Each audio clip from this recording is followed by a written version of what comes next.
pilsētas svētku laikā jau tradicionāli svinīgajā pieņemšanā pie pilsētas mēra Andra Rāviņa tiek pasniegti pilsētas augstākie apbalvojumi. Par augstu profesionālo meistarību, ieguldījumu jaunās paudzes izglītošanā un pilsonisko aktivitāti ar Jelgavas pilsētas goda zīmi šogad tika apbalvots Latvijas Lauksaimniecības universitātes profesors Kaspars Vārtu kapteinis. Kā jums radās ideja par meku dienām? Jā, šeit man uzurpēt tos visus nopelnus nebūtu īsti pareizi. Tas radās kopīgā sadarbībā ar studentiem un pakāpeniski no pavisam nelielām sporta dienām. Pakāpeniski viņi izveidojas pār tādiem svētkiem, kādi viņi ir šodien. Kādus jūs varat nosaukt savus studentus, kuri ir sasnieguši augstas virsotnes? Jā, šeit tas saraksts būtu ļoti garš.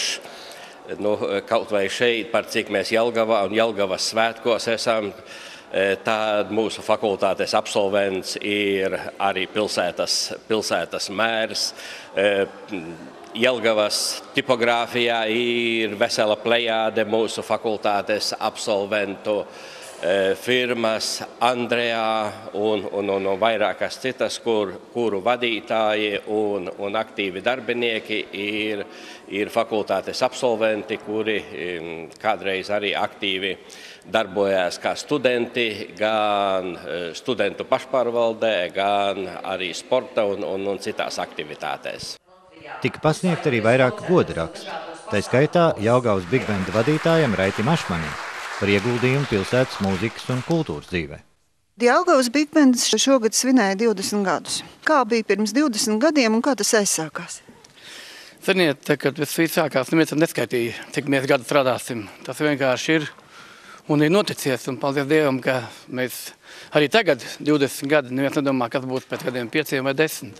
Mēs vienkārši turpinām strādāt, darām iesākto darbu, priecējam cilvēkus, koncertējam. Kā jums radās ideja? Cik tad jūs bijāt tie vīri, kas sanāca kopā un šo ideju ģenerēja? Sākums bija, viss sākās cirkā.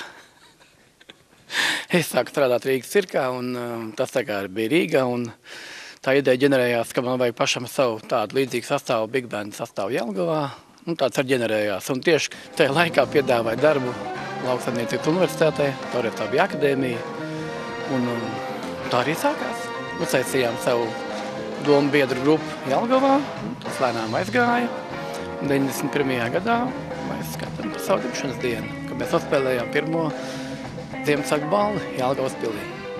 Vai ir tā, ka darbs ir izklaide, kā jūs teicāt, vai tā tiešām ir?